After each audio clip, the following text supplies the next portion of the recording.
Hey guys, so I just got done playing the third round of the Alpha Network. I want to tell you guys about 3 things to try to get your hands on. The first thing, which I found really useful inside the dungeon, was a Pigman Sword.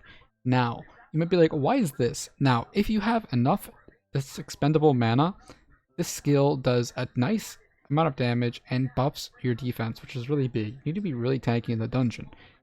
It also has okay stats, but it's mainly the skill of the sword that is really good. So maybe you can just have it in your inventory for the skill. But either way, it might be something you want to pick up. It's an affordable sword. You can get one, it's like a cheap, like less than 10 mil sword with a good skill.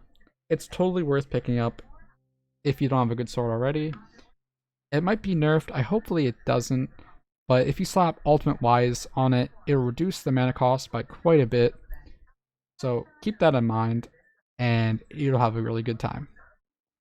There's also another item, which is another piece of equipment, which you might want to be interested in, and you'd be like, why would I get this? There's 2 reasons why. And this is the Reaper Mask. Maybe like, why would I get the Reaper Mask? It is a really powerful headpiece, for dungeons especially. Once you start picking up dungeon gear, this is when this item will really shine. You can throw it on with probably any of the dungeon gear because the dungeon armor pieces do not have good set bonuses. So you can just pick and choose the pieces you want to use to get the benefits and the most stats, because you can get up to a 600% stat boost at like really high Catacombs level, but that's so far away. But you can still get 100%, 200% plus your star level, which is bonus 50%.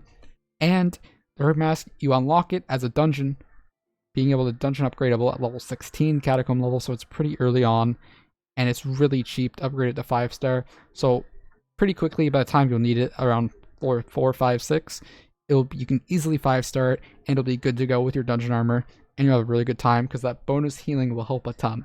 And then if you use Scythe, that'll be fine. Also has a very nice array of stats with int, defense, and health. So imagine like multiplying that up 2, 3, 4 times. Really good stat line. Now, the last item, which is, it's not an armor piece, and you need a lot of it, like more than you would think. Let's just head over and, oh man, look at all the snow. That would be hot potatoes. You need a lot of this stuff. If you want to get good pieces of equipment and make them as strong as you can, you need to stock up on these items. You guys already know what they do. They buff your armor's HP defense and your sword's damage and strength. You need them. And you will need a lot.